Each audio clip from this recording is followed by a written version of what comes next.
We are up on northeastern Baffin Island, kind of out in the middle of nowhere. We're in an extremely remote part of the Arctic tundra.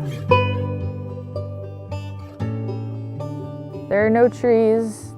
There's no vegetation that's higher than my ankle bone. It's a really dramatic landscape.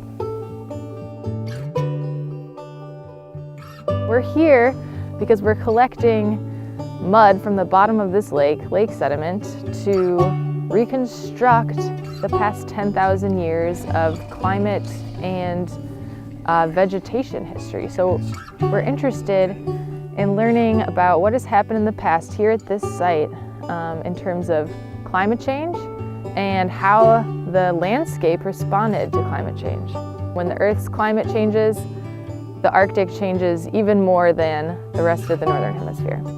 So it's a great place to look for big changes, and it's an important place to understand what climate change means.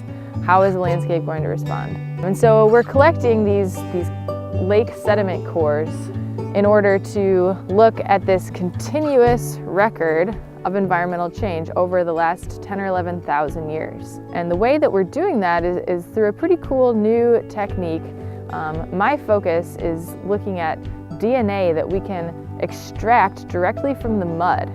And this DNA sample then contains everything, theoretically, all the living organisms that were in and around this lake at the time that that sediment was deposited.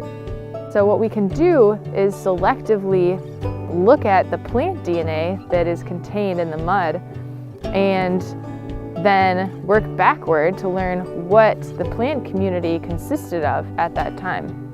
And so if we do that for various slices of time through this core, and then we compare it with other analyses that tell us about temperature and other climate parameters, we can learn about the relationship between the vegetation that grows here and climate.